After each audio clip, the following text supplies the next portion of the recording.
नमस्कार, मैं अवनीश और आप देखना शुरू कर चुके हैं प्रारब्ध। हमारे साथ हैं गौरव प्रधान जी। गौरव प्रधान जी का परिचय अब मैं प्रारब्ध के मंच पर नहीं देता हूँ।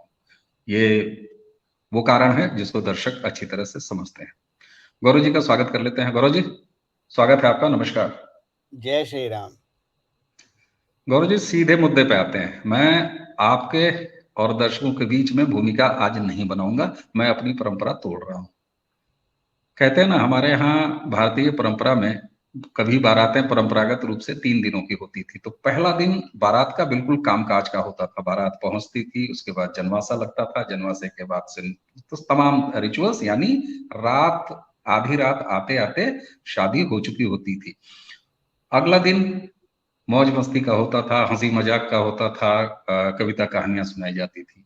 G20 भारत के लिए, यानी अपने देश के लिए, इसी तरह का आयोजन था। तो पहला दिन कल काम हो गया। 79 पेज का डिक्लेरेशन, जिसमें 79 पॉइंट्स हैं, वो डिक्लेरेशन तैयार है और वो पब्लिक में भी आ गया। आपके पास भी है, मेरे पास भी है, मेरे सामने इस समय रखा हुआ है, मैं देख रहा हूँ उसको, मैं पढ़ चुका हूँ। डिक्लेरेशन में कोई आज नई बात नहीं है। जो कुछ भी हुआ है कल, तमाम चीजें वो हैं, पब्लिक डोमेन में है। कंक्लूजन 4 पॉइंट का है। उसमें पहले पॉइंट में भारत को 18वां G20 समिट सफलतापूर्वक ही नहीं बल्कि बहुत ज्यादा सफल और आनंददायी तरीके से करने का धन्यवाद दिया गया है। और उसी के साथ मिशन मून, जो भारत का चंद्रयान था, उसके लिए धन्यवाद दिया गया है। दूसरे पॉइंट में केवल जो है वो अगला चार्टर बताया गया है कि कब कहाँ होना है, ब्राजील, और उसके बाद आपका जो है तीसरा होना है मेरे ख्याल से US में। इस तरीके से उसका प्रोग्राम बताया गया है। एक चीज, इंडिया अरब यूरोप कॉरिडोर, उसकी बात हो चुकी। और भी जो महत्वपूर्ण चीजें थी उसकी बात हम लोगों ने कल के वीडियो में कर लिया था। डिक्लेरेशन आने के बाद मैंने जो उसमें से एक पॉइंट आपसे डिस्कस करना चाहूंगा, आतंकवाद, टेररिज्म, एक अलग से 2 पॉइंट में समराइज किया है। और दो ही नहीं बल्कि उसके सब पैरा हैं 3 पॉइंट में। और सबसे महत्वपूर्ण बात मेरे लिए और नई बात जो दर्शक भी जानेंगे, टेररिज्म और मनी लॉन्ड्रिंग, इन दोनों को एक साथ जोड़ा है। जरा इसकी व्याख्या करिए। आपकी बात सही है अवनीश भाई। जो ये अब तक का सबसे सफल G20 सम्मेलन रहा है, इसमें कोई दो राय नहीं है। आज तक ये होता था कि जिस देश में होता था, एक दो शहरों में होता था, एक हॉल में सब मिलते थे, चाय पीते थे, गप्पे मारते थे, कोई रेजोल्यूशन पास करते थे और अपने अपने घर निकल लेते थे। ठीक है ना। जैसे जो दोपहर की शादियां होती है ना, चर्च वाली, आए, मिले, खाया पिया, चुम्मा लिया गार्डन में और घर चले गए। ये आपने जैसी शुरुआत करी, ये वाकई में भारतीय सभ्यता की पूर्ण रूप से डिस्प्ले था, जहां 60 से ज़्यादा शहर, टोटल आर्टिज़ान वर्क, जिसमें आपका हर तरह का हथकरघा, वन डिस्ट्रिक्ट वन प्रोडक्ट के थीम पे, भारत को इससे ज़्यादा अच्छी तरह दुनिया को दिखाने का मौका शायद पहले कभी नहीं मिला है इतिहास में, जो G20 में मिला है। बहुत सारे लोग सवाल करते हैं, इससे भारत को क्या फ़ायदा हुआ? जो हमारे लिब्रांडू लोग हैं, जो कांग्रेसी हैं, जो ज़्यादा पढ़े लिखे हिंदू हैं, इससे मिडिल क्लास को क्या मिला? इससे इसको क्या मिला? आपको समझ में नहीं आ रही है। 60 राज्यों, 60 शहरों में अगर G20 का सम्मेलन हो, पॉलिटिक्स को अगर एक बार को साइड भी कर दीजिए आप, पॉलिटिक्स और जियो पॉलिटिक्स को, टूरिज्म को कितना बढ़ावा मिला। और टूरिज्म सेक्टर ऐसा है जिसमें जिसकी सप्लाई चेन में हर इंसान आता है। टैक्सी, रिक्शे वाला, फूल वाला, होटल वाला, चाय वाला, ढाबे वाला, हर इंसान आता है। और भारत का जो डिस्प्ले किया गया है वो सनातन इकोनॉमिक्स, जिसको मैं बोलता हूँ सनातन इकोनॉमिक्स, सनातन टूरिज्म। सनातन इकोनॉमिक्स क्या है? जिसमें छोटे से लेके व्यक्ति से लेके बड़े से बड़ा व्यक्ति अपनी अपनी सामर्थ्य के हिसाब से पैसे कमाता है। आपने जो डिक्लेरेशन की बात करी, काफ़ी लंबा है और मैंने भी पढ़ा है, आप ही ने भेजा था मुझे। लेकिन जो मैं कुछ पॉइंट्स हैं जो मैंने कल रात को पोस्ट करे थे टेलीग्राम पे, मैं थोड़े से ब्रीफली उसको रिवाइंड करना चाहता हूँ, फिर आपके आतंकवाद के क्वेश्चन पे आता हूँ। जी बिल्कुल, स्वागत। कंसेंसस ऑन यूक्रेन यूक्रेन पे कंसेंसस है, ठीक है। यूक्रेन का शब्द पूरे डिक्लेरेशन में कहीं इस्तेमाल नहीं हुआ, जो बहुत सारे नेटो के देश या अमेरिका चाहते थे। अब आप खुद सोचिए, नेटो अमेरिका ये सोच के आए थे यूक्रेन का नाम होगा, यूक्रेन का सपोर्ट होगा, और भारत की डिप्लोमेसी अल्टीमेट डिप्लोमेसी है जहां पर यूक्रेन का नाम ही नहीं आया, बल्कि वो लड़ाई को टोटली दूसरे फोरम पे कर दिया, यूएन के फोरम पे। और रशिया के बारे में इतनी माइल्ड वर्ड कहे गए हैं या लिखे गए हैं या इंडिकेट करे गए हैं जिसकी किसी ने उम्मीद नहीं करी थी, तो भारत ने रशिया को बचा लिया, ठीक है। चाइना का, मैंने जैसा हमेशा बोलता हूँ, एक प्रोवर्ब है बहुत पुराना, if you are not on the table you are on the menu. China की धज्जियां उड़ गई हैं, बड़ी सीधी सी बात। Bharat manage to get the joint declaration. सबसे इंपॉर्टेंट बात है, अफ्रीका यूनियन के 55 देश, परमानेंट सीट हो गई अफ्रीकन यूनियन के नाम से। अब 55 देश अफ्रीकन यूनियन में, ये G20 नहीं, G200 है। और यहाँ पर अफ्रीका के 55 देश आने का मतलब है चाइना की प्रभुसत्ता खत्म। और आपने देखा था कितने गर्मजोशी से भारत के प्रधानमंत्री अफ्रीकन उस यूनियन के लीडर से मिले थे। बिल्कुल। कोविड के बाद जो डेट रिडन कंट्रीज थी, उनको डेट से बाहर निकालने का प्रावधान इस रेजोल्यूशन में है। यानी हम प्रोग्रेस ना करें बल्कि सभी प्रोग्रेस करें। भारत का जो मंत्र है सबका साथ सबका विकास, यहाँ चरितार्थ होता है, ठीक है। तो कोविड के उससे टेक्नोलॉजी के पटल पे अगर आए तो भारत ने यहाँ पर अपना जो यूपीआई ब्रांड है वो दुनिया में बेच दिया है। और डिजिटल इंक्लूजन, चाहे वो सिटीजन सर्विस के लिए हो, चाहे डिजिटल पेमेंट के लिए हो, डिजिटल बैंकिंग के लिए हो, यहाँ पर क्रिप्टो पे भी नकेल कसने की बात करी गई है, बहुत जो मजबूती से। बहुत पावरफुल केस है। क्लाइमेट चेंज, सबसे बड़ी बात यहाँ पर नोट करने वाली है। जब क्लाइमेट चेंज की हम बात करते हैं तो यहाँ पर भारत ने बड़ी चतुराई से सबको मना लिया 20% इथेनॉल ब्लेंड।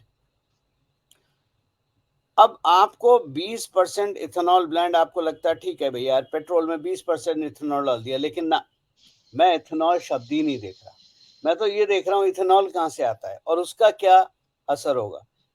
इथेनॉल आने के दो ही जगह हैं, करंट G20 प्रेसिडेंसी और अगली वाली G20 प्रेसिडेंसी, यानी भारत ब्राजील। भारत ब्राजील, आप अगली प्रेसिडेंसी के बाद भी भारत को नेग्लेक्ट नहीं कर सकते। शुगर केन प्रोडक्शन भारत में और ब्राजील में सबसे ज्यादा है। तो जो एथेनॉल की बात आई, आपने लैटिन अमेरिका को अपने साथ ले लिया। तो ये अच्छा, और आप कमाल की बात देखिए, 20% इथेनॉल ब्लेंडिंग से सबसे ज्यादा पेट में दर्द किसे होगा? सऊदी को। लेकिन सऊदी भी इसमें साफ आ गए। अब ये भारत की डिप्लोमेसी नहीं है तो क्या है भाई? बिल्कुल। सऊदी क्यों आएगा? उसका तो पेट पे लात पड़ी ना, अगर 20% इथेनॉल की हम बात करते हैं।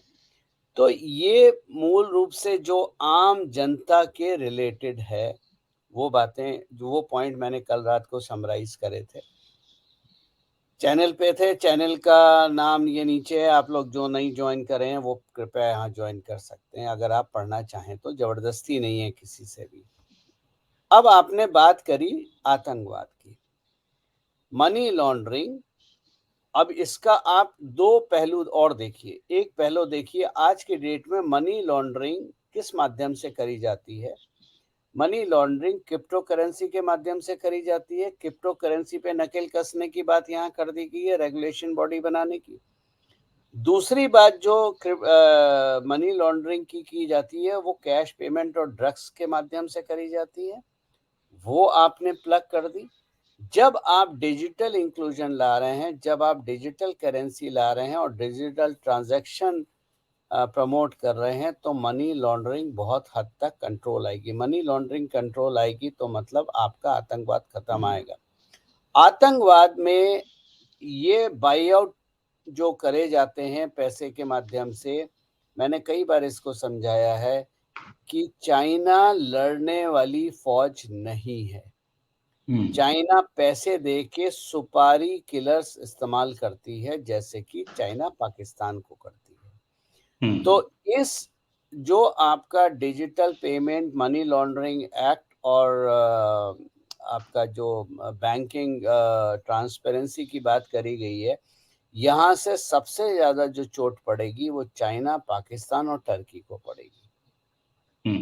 क्योंकि बचे कुचे देशों में यही बचे हैं जो आज भाई, पाकिस्तान नर्सरी है, नर्सरी में खाद डालती है टर्की ताकि पेड़ बड़ा हो, और पेड़ काटने का, पौध को हार्वेस्ट को काटने का काम चाइना करता है। ठीक है, चाइना का इस में ना आना, चाइना ने अपने पैर पे कुल्हाड़ी नहीं मारी है, बल्कि खुद कुल्हाड़ी पे कूद पड़े।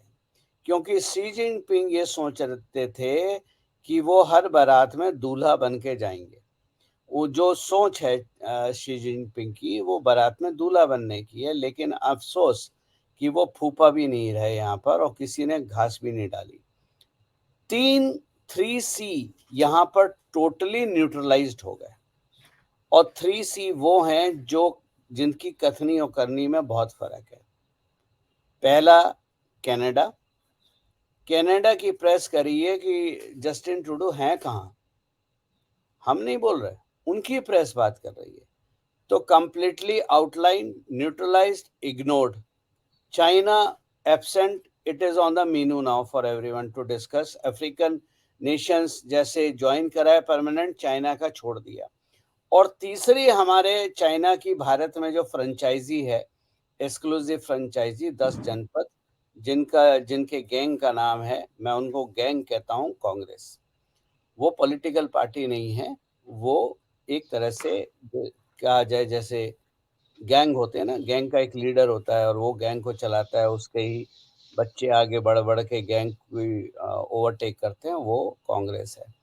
तो कांग्रेस, कनाडा, चाइना तीनों न्यूट्रलाइज हो गए। भारत उभर चुका है, भारत विश्व गुरु की स्टेटस में आ रहा है, अभी थोड़ा और वक्त लगेगा लेकिन वहां तक पहुंच जाएगा। तो पूर्ण रूप से अगर देखा जाए तो ये बहुत बहुत बहुत सफल आयोजन रहा है। इसमें जो एक और चीज जो दो, एक तो ये टेररिज्म वगैरह रिलेटेड, और दूसरा जो सबसे इंपॉर्टेंट फैक्टर है, चाइना का BRI OBOR अब खत्म। बिल्कुल। और कुछ लोगों को लग रहा है, मैंने आज कुछ फोटो पोस्ट करी थी जॉर्जिया मेलोनी की मोदी जी के साथ, she is like a daughter to Modi ji, right? बिल्कुल, तो बिल्कुल। जिस तरह की भावना के साथ मतलब समर्पण की भावना से जॉर्जिया मेलोनी मोदी जी के साथ इंटरेक्ट कर रही हैं, ये एक सॉफ्ट फैक्टर है। हार्ड फैक्टर समझने के लिए आप मैप खोलो और देखो इटली बैठा कहाँ, और तब आपको समझ में आएगी India middle east Europe corridor, और वहां पर इटली का क्या योगदान होगा। इटली का योगदान आने वाले समय में बहुत ज्यादा है। और इस मीटिंग का, इस G20 का एक और बहुत इंपॉर्टेंट पहलू है कि कल जॉर्जिया मेलोनी ने चाइना के प्रीमियर को बहुत साफ साफ कर दिया कि इटली BRI का पार्ट नहीं होगा। इटली ने विड्रॉ कर लिया अपने आप को। तो पूरी कॉन्फ्रेंस में G20 में loser, big loser is Turkey, Pakistan, China, big winner are Bharat. और यहाँ पर ये सबसे इंपॉर्टेंट जो चरितार्थ हो गया वो है कि सबका साथ सबका विकास। चाहे अफ्रीकन यूनियन का नाइजीरिया, निगर, गाना जैसे छोटे देश हों, या बड़ा अमेरिका जैसा देश हो, सबका व्यापार होगा, सबके साथ होगा, सबका विश्वास होगा। अवनीश भाई, मैंने बहुत पहले, आज से शायद 7 साल पहले, 8 साल पहले, एक फ्रेज़ लिखा था भारत के बारे में, और मैंने लिखा था, भारत मतलब trust is the new currency for Bharat. Hmm. Hmm. और अगर आप ऑप्टिक्स, पॉलिटिकल ऑप्टिक्स में बिलीव करें, और कल की और आज की अगर आप फोटोग्राफ देखें और जो डिस्कशन देखें, वेलकम वगैरह, तो आपको कूट कूट के ट्रस्ट दिखाई देगा। और यही भारत की करेंसी है। और जहां ट्रस्ट करेंसी होती है, वो व्यक्ति या वो संस्था या वो देश विश्व गुरु के स्टेटस पे आता है। गुरु की उपाधि तभी मिलती है जहां ट्रस्ट होता है। जहां जी जी ट्रस्ट बिल्कुल। आपके एडवर्सरी को भी होता है, आपके दोस्त को भी होता है, कि ये निस्वार्थ भाव से मेरे समस्या का हल करेंगे। ट्रस्ट ट्रस्ट के माध्यम से ही होता है ना, वही गुरु होता है। और भारत बिल्कुल। का आने वाला स्टेटस वो ट्रस्ट वाला है। For Bharat, trust is the new currency, और यही हमें विश्व गुरु बना के छोड़ देगा। बिल्कुल गौरव जी, जैसे आपने कहा ना कि मोदी जी ने सबका साथ सबका विश्वास, यानी अपना जो उनका भारत में दिया हुआ स्लोगन है, उसको वो किस तरीके से इस इंटरनेशनल एक फोरम पर लेके गए। वैसे ही कांग्रेस का नाम लिया आपने, तो इन्होंने अपना एक पर्सनल एजेंडा, उसको कैसे G20 का एजेंडा बनाया है, फाइटिंग करप्शन। 22वां डिक्लेरेशन पॉइंट ये कहता है, और बाकायदे सिर्फ ऐसा नहीं है कि एक सेंटेंस में निपटा दिया है फाइटिंग करप्शन को, बाकायदे इसके 4 सब पॉइंट्स हैं। एक पॉइंट का मैं सिर्फ आपको बता दूं कि strengthening asset recovery mechanism for combating corruption on each level. तो जो आदमी न खाऊंगा न खाने दूंगा, आपने कहा ना सबका साथ सबका विकास, तो मोदी जी का एक और नारा है, न खाऊंगा न खाने दूंगा, उसको ये भारत से निकाल के G20 पे ले गए। और जो डिक्लेरेशन पहले पॉइंट से शुरू होता है कि हम सर्व वसुधैव कुटुंबकम, वसुधैव कुटुंबकम की थीम के साथ मिले, और उसके बाद ये करप्शन की बात कर रहे हैं, टेररिज्म को उठा के फाइनेंस के साथ जोड़ा, यानी मनी लॉन्ड्रिंग के साथ जोड़ा, क्योंकि बिना पैसे के तो कुछ नहीं होता ना। बंदूक नहीं आती, आप एक माचिस नहीं खरीद सकते अगर किसी की झोपड़ी में आग भी लगाना है। तो मोदी जी की अपनी जो प्रायोरिटीज हैं, उनकी उस सारे प्रायोरिटीज की कितनी छाप आप इस डिक्लेरेशन में देखते हैं। मुझे तो लग रहा था मैं कि ये कहीं उनका 2024 का एजेंडा तो नहीं है, ये G20 का डिक्लेरेशन मुझे लग ही नहीं रहा था पहली नजर। अवनीश भाई, बहुत सारे लोग मेरी बात को मानते नहीं है। उसका एक कारण ये है कि मेरे लिखने और उस कार्य को होने के बीच में कुछ साल पड़ लगते हैं। तो वो हम्म। जो 2-3 साल होते हैं, उसमें लोग उछलते हैं कि ये तो कॉन्स्पिरेसी थ्योरी है। हम्म। आप एक बात बताइए मेरे को, आपके बच्चे हैं, आपके आपके घर में आपकी बेटी का जन्म हुआ, आपके बेटे का जन्म हुआ। हम्म। उस दिन आप ये प्लान करते हो कि आने वाले वक़्त में मुझे बेटी की शादी करनी है, बेटे हम्म। की शादी करनी है, बेटी दूसरे घर में जाएगी और बेटा बहू लेके आएगा। सोचते हो? बिल्कुल सही बात है। सोचते हो ना आप? फिर आप ऑब्वियस क्या है। करते हो कि जब बेटा बहू लेके आएगा, तो मुझे शायद घर में एक कमरा और चाहिए होगा मेरे बेटे और बहू के लिए। तो आप 2 तरह से पैसे बचाते हो घर में, या 2 तरह से अपनी सोर्स ऑफ इनकम बढ़ाते हो। एक, आपको बेटी की शादी करनी है, दूसरा हम्म। आपको एक घर में एक और कमरा बनाना है जहाँ बेटा आएगा अपनी बहू को लेके। करते हो, नहीं करते हो? फिर बिल्कुल। जैसे-जैसे वो समय आता है निकट, आप प्लानिंग करना शुरू कर देते हो। आप बेटी के लिए गहने, कपड़े इकट्ठे करने शुरू कर देते हो, बेटे के लिए जो और काम है, वो शुरू कर देते हो, और उसके बाद एक मोमेंटस डे आता है, जब बेटी घर से विदा होती है और आप उसे गिफ्ट देके उसके घर भेजते हो। और बेटा जब शादी करके आता है, तो उसका नया कमरा जो आपने अपनी सामर्थ्य से बनवाया है, वो उसके लिए होता है, वो बेटे और बहू के लिए होता है। तो ये काम एक नेचुरल वे है हम सबके करने का। आप भी करते हैं, मैं भी करता हूँ, देश का हर नागरिक शायद ऐसा ही सोचता है और करता है। बिल्कुल। आपको लगता है सबका साथ सबका विकास हमने केवल भारत के लिए लिखा था? आपको लगता है कि सबका साथ, सबका विश्वास, सबका सामर्थ्य वगैरह जो हम हर साल ऐड करते चले जाते हैं, वो हमने केवल भारत के लिए करा था। मैं आपको एक चीज़ समझाता हूँ और कई बार समझाई। आपको लगता है कि मोदी जी मुस्लिम अपीसमेंट करते हैं? अगर आप मिडिल ईस्ट को मोदी के पिछले 9 साल के कार्यकाल में निकाल दें, छोड़ दीजिए, हम नहीं जाते वहाँ पर, हमने कोई रिश्ता नहीं रखना। हम कट्टर हिंदू हैं जी। 370 हट जाती, राम मंदिर बन जाता, सारे देश एक साथ हो जाते, पेट्रोल, फार्मा, ऑयल डिप्लोमेसी हो जाती। ठीक बात, देखिए, बिल्कुल ठीक। चीज़ों को गहराई से सोचना है। हम अपने पड़ोसी नहीं बदल सकते, ऐसे ही हम देशों को नहीं बदल सकते, जो ठीक बात। उनका कोर डीएनए है। हमें उसी हिसाब से चलना है। तो कहने का अर्थ पूरे ये है कि पहले दिन से एक ब्लूप्रिंट पे काम हो रहा है, ब्लूप्रिंट के हिसाब से काम हो रहा है, जो 2009 से 2014 के बीच में बना था, कि हम्म। हमें किस मुकाम पे। तो उसी मुकाम में आपको पता है कि 2022 से 2020 G20 का सम्मेलन भारत में होगा। ठीक है? भई, 2 एक चीज़ है जिसकी आपको बिडिंग करनी पड़ती है, जिसके लिए आपका मतलब रोटेशन नहीं होता है, वो है ओलंपिक। हम्म। लेकिन ये जितनी भी मीटिंग्स होती हैं, चाहे ब्रिक्स की हो, चाहे आपकी G20 हो, ये सारी मीटिंगें प्री प्लान्ड होती हैं, इनमें रोटेशन तय होता है। रोटेशन होगा, बिल्कुल ठीक। पिछली बार जब भारत प्रेज़िडेंसी ली G20 की, तो पता था कि भारत के बाद ब्राज़ील को होना है। भारत के प्रधानमंत्री और भारत की सरकार आज की को ये डेट्स पता हैं और इस हिसाब से ही प्लानिंग करती है। यही कारण है कि जो न्यू दिल्ली डिक्लेरेशन है, वो यूनानिमसली पास हो गया, अडॉप्ट हो गया। जो चाइना नहीं चाहता था, जो कांग्रेस नहीं चाहती थी कि ऐसा हो और मोदी को घेर सके। हम्म। अच्छा, अब यहाँ बड़ा इंटरेस्टिंग है। एक तरफ चाइना ठिकाने लग गया, साफ साफ दिखाई दे रहा है। चाहता था कि डिक्लेरेशन ना हो, डिक्लेरेशन है, यूनानिमस है, इसमें भी कोई वो नहीं है।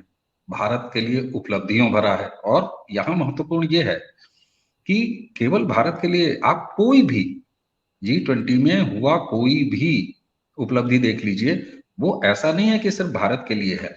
अगर आप कॉरिडोर ही देखिए तो भारत से लेके पूरे यूरोप और उसके बीच में सारे जितने कनेक्टिंग कंट्रीज हैं उन सारे के लिए है, यानी कि पूरे विश्व के लिए। और सबसे बड़ी जो एक सामाजिक परिवर्तन, जिसको कि सनातन संस्कृति की वो अपनी पहचान है, यूरोपीय जो आपका अफ्रीकन यूनियन, तो ये एक जो इतना बड़ा इंक्लूशन हुआ है। इस बीच मैं G20 से थोड़ा, कल भी हमने बात किया था, आज भी बात की।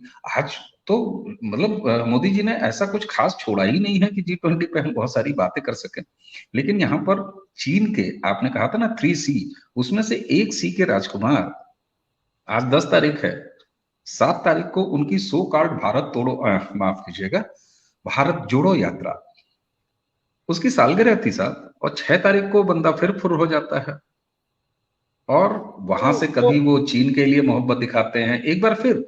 तो क्या कारण है कि, जैसे आपने कहा ना कि मोदी जी बहुत एडवांस प्लानिंग करते हैं, तो मोदी जी के सामने ये भी तो विपक्ष में है। ये क्या जानबूझ के कि G20 हो रहा है, सारे लोग आ रहे हैं, अब चलो अपने आका चीन के लिए कुछ करके दिखाओ बाहर के बाजार में। नहीं, तो वो तो उनका हमेशा से रहा है ना, क्योंकि राहुल गांधी अच्छी तरह से जानते हैं भारत में तो वो पप्पू हैं। भारत में कोई उन्हें घास डालता नहीं। सबको अब राहुल गांधी की और कबाल की हिस्ट्री ज्योग्राफी पता है। बाहर जाके बोलते हैं, उनको थोड़ा-सा स्टेज मिल जाता है। अब आप देखिए, जिन लोगों से भी राहुल गांधी स्टेज पे बैठे या मिले, वो सब वही हैं जो भारत तोड़ने में विश्वास रखते हैं। तो देखिए, चाणक्य ने कहा था ना कि विदेशी औरत से जन्मा हुआ व्यक्ति, बच्चा, कभी देशभक्त नहीं हो सकता। राहुल गांधी खाते यहाँ की हैं, थोड़ा शुद्ध भाषा में बोल रहा हूँ। राहुल गांधी खाते भारत की हैं, फिर हवाई जहाज पकड़ के विदेश चले जाते हैं हगने। अनफॉर्चुनेटली। हम्म। तो राहुल गांधी से कोई चीज की उम्मीद रखना वही मूर्खता है कि आप ये सोचें कि आपको मतलब उनसे कुछ मिलेगा, कुछ नहीं मिलने वाला। मुझे तो कांग्रेस के लोगों पे, देखिए पब्लिक में कोई क्या बोले वो अलग चीज है, लेकिन प्राइवेटली बहुत सारे कांग्रेसी हैं, हमारे रिश्तेदारों में कांग्रेसी हैं और नेता हैं, चाहे वो डिस्ट्रिक्ट लेवल हो, चाहे नगर लेवल हो, चाहे स्टेट लेवल हो, सब दुखी हैं इनसे। और वो हम्म। ये कहते हैं, मोदी जी कांग्रेस हम छोड़ नहीं सकते, हमारी मजबूरी है, किसी तरह से इस परिवार को कांग्रेस से बाहर निकाल दो। हम्म। भारत, मोदी और मोदी जी हो गए या मेरे जैसे जो कुछ लोग हो गए, हम कांग्रेस खत्म नहीं करना चाहते, हम चाहते हैं विपक्ष रहे, विपक्ष का होना भारत में जरूरी है, लेकिन हम्म। 10 जनपथ मुक्त विपक्ष ही हमें चाहिए। कांग्रेस मुक्त हम्म। भारत का वही अर्थ है। और बिल्कुल ठीक आप बात। आप ही के चैनल पे मैंने बताया था केरोसिन शब्द कहाँ आया। तो जो बिल्कुल वो। इंसान पाकिस्तानी जनरलों से मिलके भारत में केरोसिन छिड़कने की बात करता है, आप उससे उम्मीद रखते हैं कि वो भारत के हित की बात करे? एक मैं हम्म। भी बहुत सारे लोगों को पसंद नहीं करता, मुझे भी बहुत सारे लोग पसंद नहीं करते। ठीक है, वो अपनी-अपनी जगह है, उनका भी स्वागत है। लेकिन मैं किसी को ब्लैंकेट रूप से अब पसंद नहीं करता, नापसंद या नापसंद नहीं करता। अगर वो व्यक्ति ने कुछ अच्छी बात बोली है तो उसका समर्थन है, अगर वो गलत बात बोल रहा है तो उसका पूर्ण रूप से विरोध होगा। बिल्कुल सही तो बात। राहुल गांधी को समझ में नहीं आ रहा, वो मोदी को मो असल में उनकी खानदानी दिक्कत है। खानदानी हम्म। दिक्कत ये है कि वो ये 9 साल से ये हजम नहीं कर पा रहे कि एक मामूली व्यक्ति भारत का प्रधानमंत्री बन सकता है। हम्म। ये सबसे बड़ी बात है और शायद इसी से उपजा वो दम्भ है जो कभी मणिशंकर अय्यर से जो है वो चाय वाला कहलवा लेता है, कभी जयराम रमेश से कुछ कहलवा लेता है, कभी शशि थरूर से कुछ कहलवा लेता है। उनकी माता जी तो खैर अपने आप में ही है, उनका तो पुराना इतिहास है, मौत के सौदागर से लेके कहाँ कहाँ। वापस आते हैं। बहुत हमने चीन पे बात कर ली और उसके भारतीय एजेंट पे बात कर ली, यानी कांग्रेस पे बात कर ली, उनके जो सेल्स एग्जीक्यूटिव, मैं तो कहने लगा हूँ अब राहुल जी को, वो चीन के सेल्स एग्जीक्यूटिव हैं आई थिंक। जहाँ चीन उनको शांत देश लगता है, उनका तो ये इतिहास रहा है। खैर, हो सकता है एमओयू में एक पॉइंट ये भी हो कि जब हम तुमको कहें तब तुमको उठ के हमारे लिए नाचने लगना है।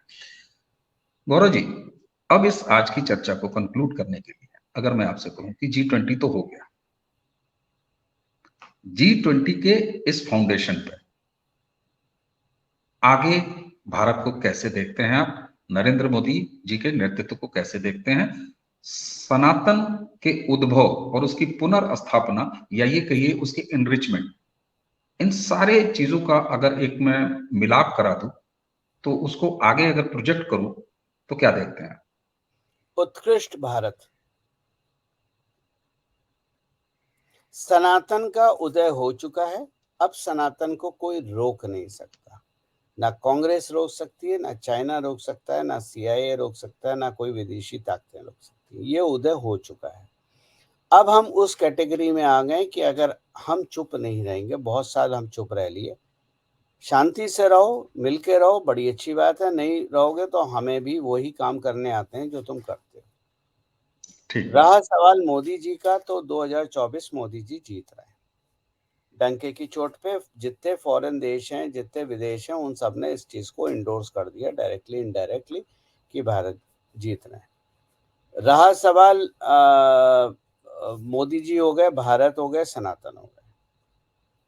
आपका भविष्य मैं बता सकता हूं, आप 2024 के बाद भी वीडियो करेंगे और अच्छे अच्छे वक्ताओं को लेके आएंगे, भारतीय नेशनलिस्ट वक्ताओं को लेके आएंगे। मेरा भविष्य थोड़ा अजीब है क्योंकि 2024 के चुनाव के बाद मैं शायद ऑनलाइन नहीं रहूँगा, किसी भी रूप में, माध्यम में। तो मैं अपना अब जीवन जीना चाहता हूँ। 10 साल खपा दिए, जो कुछ मुझे आता था वो मैंने कर दिया, इससे ज़्यादा मुझे कुछ आता नहीं है और मुझे कुछ चाहत भी नहीं है। तो 2024 के बाद most likely I will go in isolation. चलिए, ये तो वो कहते हैं ना कि हमारे वामपंथी मित्रों का बड़ा है कि साहब देखिए निजता का सम्मान, और ये एक तरह से है कि हमें चाहिए आजादी। तो बहरहाल ये किस तरह की आजादी होगी ये तो समय बताएगा। 2024 में अभी वक्त है। 2024 के बाद मुझे ऐसा नहीं लगता कि देखिए एक मित्र दूसरे मित्र को ऐसे आसानी से छोड़ के और ऐसे नहीं किया जा सकेगा और करने नहीं दिया जाएगा। बहरहाल गौरव जी, 2 दिन के इस सकारात्मक वैश्विक महाआयोजन के बाद, हालांकि कुछ मोहल्लों में मुहर्रम मन रहे हैं। मुहर्रम का मौसम तो वहां पर 2014 से ही है, लगातार चल रहा है, अनवरत चल रहा है। नवाखानी, मरसिए, तबर्रे, ये सब पढ़े जा रहे हैं और पढ़े जाते रहेंगे। बहरहाल हमारे यहाँ देशज में कहावत है कि मंगल के समय अगर 2-4 रुदालियां रोए ना, आंसू न टपकाएं, 2-4 कुत्तों के मिमियाने की आवाज ना आए, तो फिर मंगल मंगल जैसा होता नहीं। अरे तो अब इसी आप उम्मीद। देखना, अब अभी तो 2 दिन का जो आयोजन हुआ, बहुत सफल आयोजन हुआ। अब मजा आएगा आगे। आगे मजा क्या आएगा? स्कैम हो गया जी, हाँ जी। इसने इतने पैसे खा लिए जी, उसने। अब आपके दिल्ली वाले मालिक हैं, सबसे पहले बिल्कुल। वो उठाएंगे। उसके बिल्कुल। बाद हाई जी 60,000 कुत्तों को बंद कर दिया, एनिमल राइट्स वाले खड़े हो जाएंगे। 60,000 कुत्तों, क्योंकि आज क्या है कि भारत के विपक्ष के पास ना इतनी बुद्धि है, ना इतनी चतुराई है कि वो भारत के हित में अपनी व्याख्या कर सके, ठीक बात। बात को रख सके। इसलिए वो मूर्खतापूर्ण एरिया में जाके मूर्खतापूर्ण सब्जेक्ट को उठा के उन पे बात करते हैं। चांदी के चम्मच, सोने की थाली, और पर आप देखो, आपने सनातन भारत पूरा तरह से दिखा दिया दुनिया को। आपने मिलेट्स खाने में डाल दिए, बिल्कुल। जिसमें भारत बिल्कुल। बहुत आगे है। आपने भारत की टेक्नोलॉजी, ओरिजिनल टेक्नोलॉजी को विश्व पटल पे दिखा दिया। हम्म। आपने भारत के आर्टिजन्स को दिखा दिया। हम्म। सूर्य चक्र, आप सूर्य रथ का पहिया, आपने समय का चक्र दिखा दिया। हम्म। नालंदा यूनिवर्सिटी दिखा दी, सैकड़ों मंदिर दिखा दिए, 60 शहरों में आयोजन करके आपने भारत का विशाल स्वरूप, सनातन भारत का विशाल स्वरूप आपने दुनिया के सामने प्रस्तुत कर दिया। यही अगर कांग्रेस होती तो ताजमहल होता, मकबरा होता, कुतुब मीनार होती, बिरयानी होती, चिकन कोरमा होता, बटर चिकन होता। बीफ का भी नाम ले लीजिए। और हाँ, और राज परिवार की महिमा होती। क्या बात है। बिल्कुल सही बात है। यहाँ राज परिवार की महिमा बनाम भारत परिवार की महिमा, भारत। ये शायद वो कल्चरल अंतर है। और वो सिर्फ कल्चरल अंतर ही नहीं है, ये नैतिक अंतर है। और ये डीएनए के स्तर का अंतर है, जिसको कि चाहकर भी बदला नहीं जा सकता। अगर आप नकारात्मक हैं तो नकारात्मक रहेंगे। अब आप एक बात सोचिए भाई, अब आप एक बात सोचिए, इतना सफल आयोजन के बाद सब खुश होकर अपने अपने देश वापस जा रहे हैं। अब जब उनके देश में भारत का प्रधानमंत्री जाएंगे, चाहे नरेंद्र मोदी हो या नरेंद्र मोदी के बाद कोई हो, कोई हो।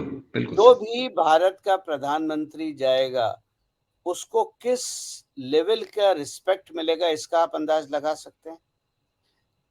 जो हमारे एनआरआई मित्र हैं, और एनआरआई मित्रों की पीड़ा मैं खुद समझता हूं, क्योंकि 29 साल मैं एनआरआई रहा हूं। एनआरआई मित्रों की पीड़ा ये होती है कि हमें चीप लेबर से ज्यादा कुछ नहीं समझा जाता। टेक कुलीज, आईटी की इंडस्ट्री की बात करें तो हम टेक कुलीज हैं। आज वही भारत की गरिमा, भारत का गर्व, भारत का मान, भारत का मुकुट लेके नहीं जा रहे हैं। क्या उनके सिर पे सेहरा नहीं बंधा है, भारत की पगड़ी नहीं बांधी है? बिल्कुल। तो बिल्कुल। जिस परिवार ने 70 साल भारत की पगड़ी उछाली, आज नरेंद्र मोदी ने भारत के माथे पे वही पगड़ी वापस स्थापित कर दी। और भारत का माथे का मतलब होता है 140 करोड़ लोग, जी, नरेंद्र मोदी बिल्कुल, अकेले नहीं। बिल्कुल, बिल्कुल, बिल्कुल। ये मैं वर्सेस हम की लड़ाई है। भारत को इंडिया समझते रहना। देखिए, हमें इंडिया से कोई परहेज नहीं है, लेकिन इंडिया की मानसिकता सबसे भारत को इंडिया समझते रहना और भारत, ये संभवतः इन दो का तुलना है और जो कि अतुलनीय है, जिनकी कोई तुलना हो नहीं सकती। गौरव जी, एक बार आपके जरिए पूरे दर्शकों को और पूरे देशवासियों को G20 के इस महावैश्विक आयोजन के सफल आयोजन की बधाई। हम सबको एक नागरिक के तौर पर भी, सरकार तो आयोजन करती है साहब, उल्लास में हम भी, आप भी तो शामिल हैं और हमारे साथ हमारे सारे दर्शक शामिल हैं। जो कुछ देखने को इन 2 दिनों में मिला है, और सिर्फ ये 2 दिन नहीं, 60 शहर भारत के और अलग अलग कॉन्फ्रेंसेस, इतने सारे मंत्री, वो सारा कुछ डिक्लेरेशन है। हमें उम्मीद है कि आज सोशल मीडिया का दौर है, आज डिजिटल युग का दौर है, हमारे बहुत से दर्शकों के पास 37 पन्ने बहुत ज्यादा नहीं होते। एक एक उस डिक्लेरेशन के एक एक पन्ने को, एक एक पॉइंट को पढ़ने की जरूरत है और खुद जानने की जरूरत है। सबसे तेज और सबसे ब्रेकिंग न्यूज वाले चैनलों के भरोसे आज देश, समाज और हमारे दर्शक बैठे भी नहीं है। शायद यही वजह है कि भारत सांस्कृतिक रूप से अपनी सनातन संस्कृति का पुनर्जागरण ही नहीं, पुनर्स्थापन ही नहीं, बल्कि पुनरुत्थान कर रहा है, एनरिचमेंट कर रहा है। गौरव जी, आपको समय देने के लिए बहुत बहुत धन्यवाद। आपने दर्शकों की और कल के हमारे वादे, जिसको हमने कमिट करा लिया था आपसे कि कल जब G20 खत्म होगा तो फिर एक बार आपको बैठाऊंगा दर्शकों के सामने, आपने उस वादे को पूरा किया, इसके लिए आपको एक बार और धन्यवाद। और इसी